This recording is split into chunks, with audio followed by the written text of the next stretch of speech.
బస్తీలో ఆటో డ్రైవర్లు చేపట్టిన సంపూర్ణ సమ్మె నగరంలో ఉద్రిక్తతకు దారితీసింది. ఆర్టీసీ బస్సుల్లో మహిళలకు ఉచిత ప్రయాణ సౌకర్యం, పెరిగిన ఇంధన ధరలు తమ జీవనోపాధిని దెబ్బతీస్తున్నాయని ఆవేదన వ్యక్తం చేస్తూ ఆటో యూనియన్ ఐకాసా ఈ బంద్కు పిలుపునిచ్చింది. మలక్పేట్, చాదర్ఘాట్, సైదాబాద్ వంటి ప్రాంతాల్లో రోడ్లపై తిరుగుతున్న ఆటోలను నిరసనకారులు అడ్డుకుని ప్రయాణికులను బలవంతంగా దించివేయడంతో పోలీసులతో వాగ్వివాదం చోటు చేసుకుంది.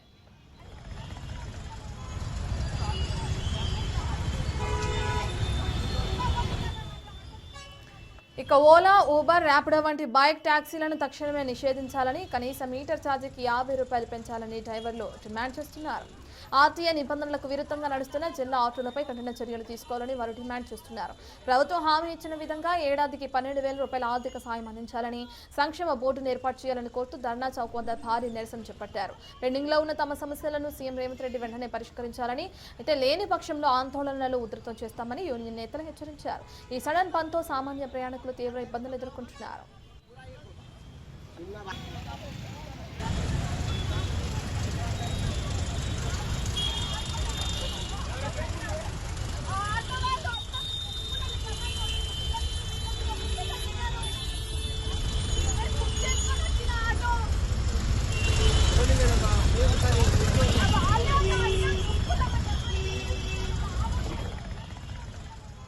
ఆటో యూనియన్లు బంద్కు పిలుపునివ్వడంతో రంగారెడ్డి జిల్లా డైరీ ఫామ్ చౌరస్తా వద్ద ప్రయాణికులు తీవ్ర ఇబ్బందులు ఎదుర్కొంటున్నారు. నిత్యం ప్రయాణాలకు ఆధారంగా ఉండే ఆటో సేవలు అకస్మాత్తుగా నిలిచిపోవడంతో ప్రత్యామ్నాయం లేక ప్రజలు అవస్థలు పడుతున్నారు. ఆటోలు అందుబాటులో లేకపోవడంతో ఆర్టీసీ బస్సులపై ప్రయాణికుల భారం పెరిగింది. దీనివల్ల మహిళలు, వృద్ధులు, విద్యార్థులు తీవ్ర అసౌకర్యానికి గురవుతున్నారు.